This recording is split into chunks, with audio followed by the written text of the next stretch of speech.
नमस्कार। सोचिए, एक ऐसी लड़ाई के बारे में जहां पूरी दुनिया का ज्ञान दांव पर लगा हो और उसे बचाने के लिए एक महाप्रलय से गुजरना पड़े। जी हां, आज हम बात करेंगे भगवान विष्णु के पहले अवतार मत्स्य की और जानेंगे उनकी अद्भुत कहानी। तो सवाल ये उठता है कि कुछ पुरानी किताबों की चोरी का कनेक्शन एक दुनिया खत्म कर देने वाली बाढ़ और एक मछली के देवता बनने से कैसे हो सकता है ना अजीब।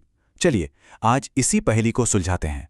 तो कहानी को समझने के लिए सबसे पहले थोड़ा बैकग्राउंड जानना जरूरी है। देखिए, हिंदू दर्शन में माना जाता है कि ब्रह्मांड हमेशा एक साइकिल में चलता है। कुछ बनता है, फिर उसकी देखभाल होती है और फिर उसका विनाश होता है, एक नई शुरुआत के लिए। और इस पूरे सिस्टम के सेंटर में है त्रिदेव, ब्रह्मा जो बनाते हैं, विष्णु जो संभालते हैं और शिव जो संतुलन के लिए संहार करते हैं। और इस पूरी कहानी के दिल में है वेद। अब ये सिर्फ किताबें नहीं है, समझ लीजिए ये यूनिवर्स का ब्लूप्रिंट है, वो सीक्रेट कोड जिसमें दुनिया का सारा ज्ञान, सारा सच छिपा है। भगवान विष्णु ने यह जिम्मेदारी ब्रह्मा को दी थी ताकि दुनिया में धर्म का, सही रास्ते का दीपक हमेशा जलता रहे। और ठीक यहीं कहानी में एक जबरदस्त ट्विस्ट आता है। जब बनाने वाले यानी ब्रह्मा गहरे ध्यान में थे, ठीक उसी वक्त यूनिवर्स की ये नींव, ये सारा का सारा दिव्य ज्ञान चोरी हो गया। सोचिए क्या हुआ होगा। तो भाई ये चोरी की किसने? यहीं एंट्री होती है कहानी के विलन की, असुर हयग्रीव। अब जरा देखते हैं कि आखिर वो चाहता क्या था और उसके पास इतनी ताकत आई कहां से। यहां एक बड़ी दिलचस्प बात है, पता है? देवता और असुर दोनों के पूर्वज एक ही हैं, ऋषि कश्यप। लेकिन सोच और रास्ते एकदम अलग। देवता जहां धर्म और बैलेंस की बात करते हैं, वहीं असुरों को सिर्फ और सिर्फ पावर और कंट्रोल चाहिए। और हयग्रीव की सोच वो तो बिल्कुल साफ थी, उसे सिर्फ जीतना नहीं था, नहीं, वो तो यूनिवर्स के नियम ही बदलना चाहता था। एक ऐसी दुनिया बनाना चाहता था जहां ताकत ही सच हो और डर ही कानून। तो उसने ये सब किया कैसे? प्लान बड़ा जबरदस्त था। उसने देवी महामाया की बहुत कठोर तपस्या की और एक बहुत ही चालाक वरदान मांगा।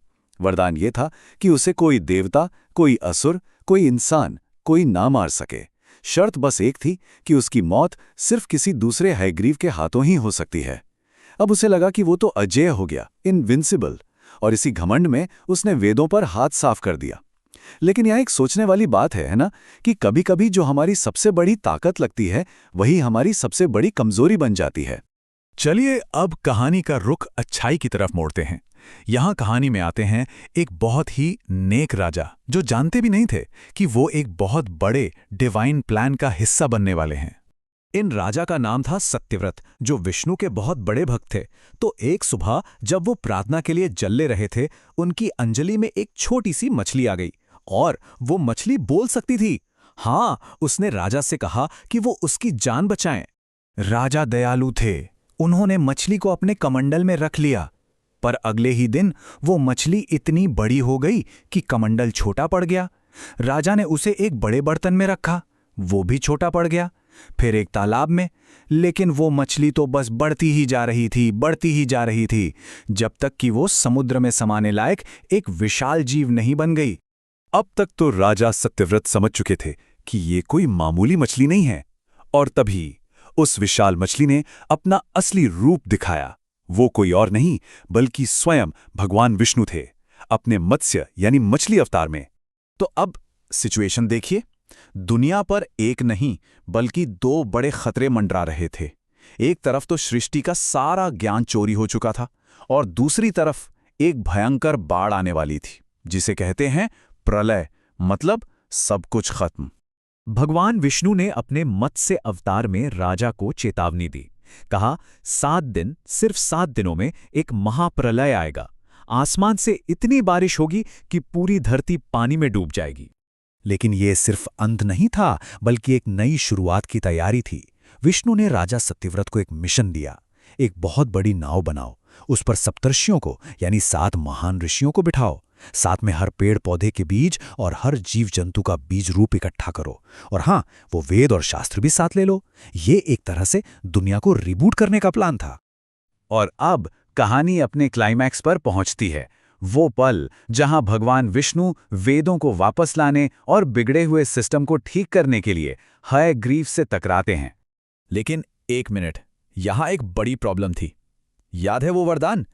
असुर हयग्रीव को तो सिर्फ कोई दूसरा हयग्रीव ही मार सकता था, तो फिर विष्णु उसे कैसे हराते? ये तो एक पहेली थी।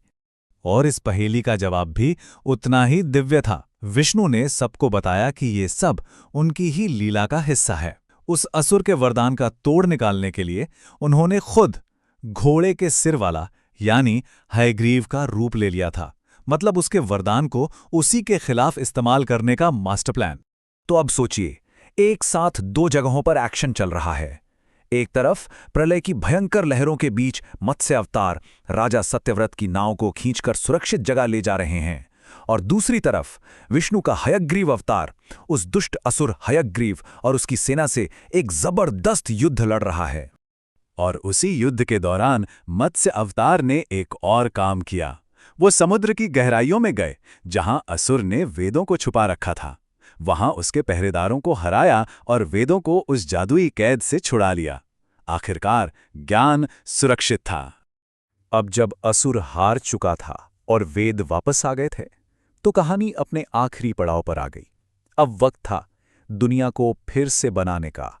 जैसे ही हयग्रीव का अंत हुआ, वो भयानक बाढ़ का पानी उतरने लगा।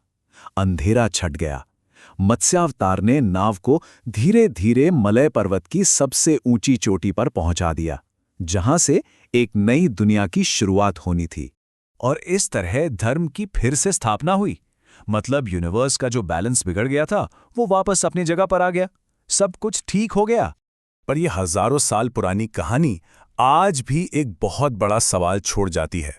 अगर उस जमाने में ज्ञान को, वेदों को बचाने के लिए भगवान को खुद अवतार लेना पड़ा, तो सोचिए आज के इस डिजिटल युग में जहां इंफॉर्मेशन हर तरफ है, हमें अपने ज्ञान और सच को बचाने के लिए कितना सावधान रहने की जरूरत है। ये सोचने वाली बात है ना?